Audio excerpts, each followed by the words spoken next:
Welcome to JHC. I'm CJ, and today I'm going to be discussing 5 things you should never discuss with your coworkers. The first thing that you should never discuss with your coworkers is your salary or your earnings. Coworkers will pretend that these types of conversations are just for transparency or just learning about what the company does as far as paying you all and how it looks on an individual basis. But the truth here is that this is not a good idea.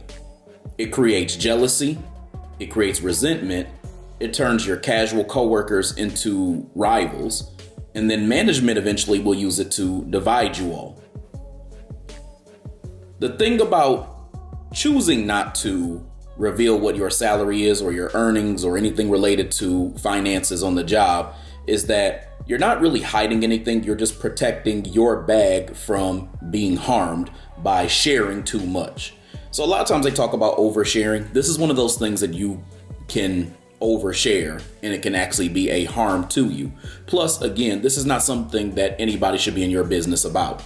Now, one of the things that's been going around about this subject is that people should discuss their salaries because oftentimes what they find is that those who are above them are exploiting them and making more than them. And as a result, they're not getting paid fairly. And there can be a discussion where all of them get together, all the coworkers who are being underpaid come together and they attempt to stage a coup in a way so that they can say they're not being paid fairly enough across the board. But it never works out like this. It becomes a dog eat dog type of thing. People are going at each other's throats and they're finding ways that they can, again, try to either one up that person or get that person up out of there so they can continue to feed themselves and their family and make more. It's not going to be a thing where they all are going to be one big faction and they're going to go against this all oppressive boss or manager that they have who has not been paying them fairly. They're going to go at each other. Back at a nonprofit job that I told you all about a few episodes ago that I had, there were a lot of boundary issues and inappropriate behaviors that were going on between coworkers. And at this job, I had this manager who found out about another coworker's salary. And she found out that this coworker was making a couple more dollars than her per hour.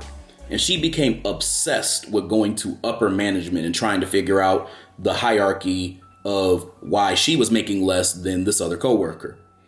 And it ended up starting drama between the two of them. Meanwhile, the head manager's salary stayed hidden, although I kind of had an idea of how much her salary was, and she was making far more than any of these people. And these two, my manager, the one below the head manager, and the coworker that she had an issue with, were going at each other. And it caused a lot of mistrust overall that went beyond their actual salaries. And all of their business was on the streets as well, too. And then it turned into that manager being upset and trying to basically figure out this other coworker's moves 24/7. And eventually she was so pissed, she ended up leaving the company. Second thing that you never want to share with your coworkers are your personal life problems. A lot of times you're thinking that you tell them these things because you all are bonding or have formed a bond because you see each other so much throughout the day and throughout the week. But in the workplace, it really becomes ammunition that can be used against you. Coworkers will gossip about it, question your professionalism based on what you share, use it as performance leverage, and then frame you as unstable or too emotional. And supervisors love using personal info to justify not promoting you. You know, it'll be, she's going through a lot right now, or he has too much on his plate at home. So they'll start taking the personal things that you tell them and bringing it into the workplace and using it as a justification as to why you can't do your job and ultimately why you either should not have your raise or actually have your job. When you're dealing with them, keep it surface level. You don't want people in your business in general because that's for you. It's not for their entertainment. But you especially don't want that out there because it can be used against you. So character assessments are made about you that generally have nothing to do with the job itself. Now, I think it's okay to share how you're showing up as far as if you're overwhelmed and that type of thing here and there. but you want to be very careful about all the things that you share about what's happening in your life from a detailed standpoint. Keep those things to yourself and literally find somebody who is more appropriate, whether that's a trusted friend, a trusted family member, or a therapist who can better listen to the things that you have going on in your life.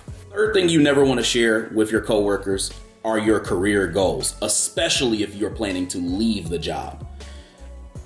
Never, and I mean ever, tell coworkers that you plan to leave a job, are applying elsewhere, want to move departments, want their job, hate your position, because coworkers will snitch, sabotage your plans, block your opportunities, get competitive, and use it to get closer to management.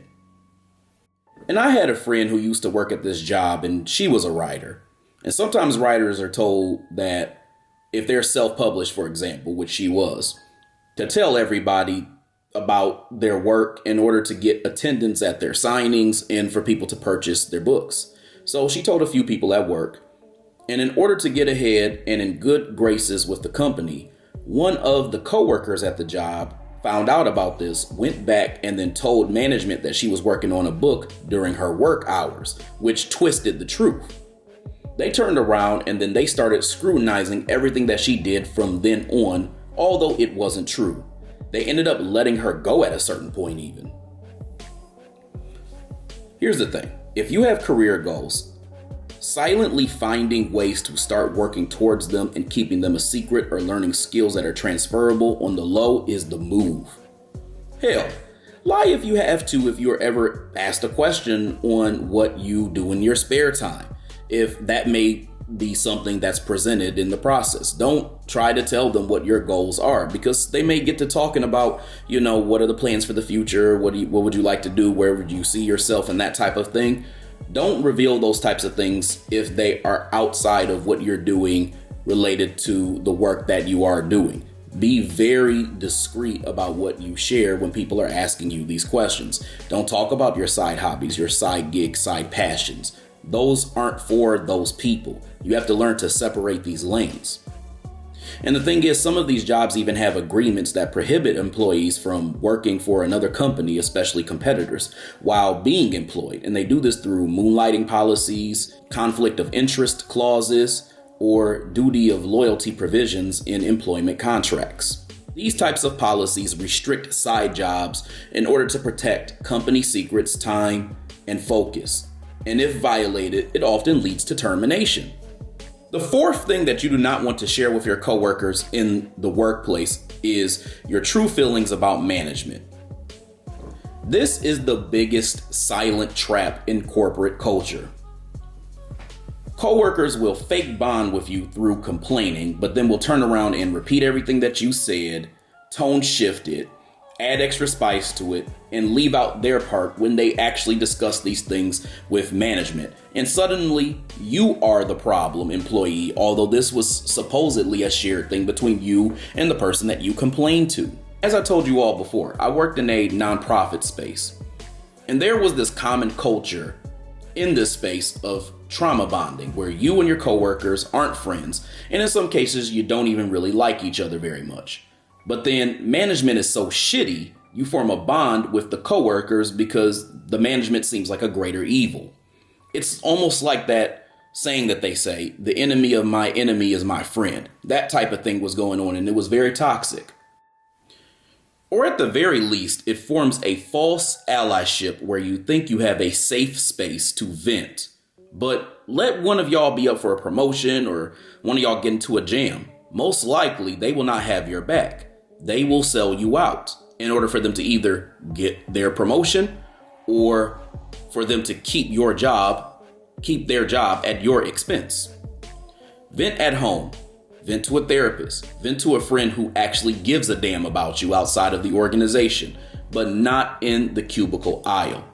Those are snakes in the grass, not your friends. The fifth thing that you should keep away from your coworkers are your political views and social views. And this one should be obvious by now, but I still have to say it.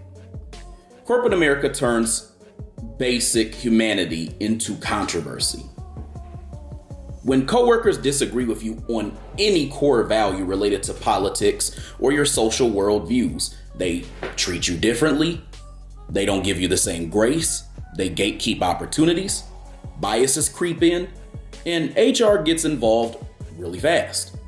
And then all of a sudden you quote unquote aren't a fit for the culture and they get rid of your ass. Keep your identity, keep your morals, but don't debate them in the break room. And as someone, again, who has worked in nonprofit spaces, I think this one gets difficult because typically a nonprofit space is very humanitarian, or there's at least a humanitarian element in the work that you do.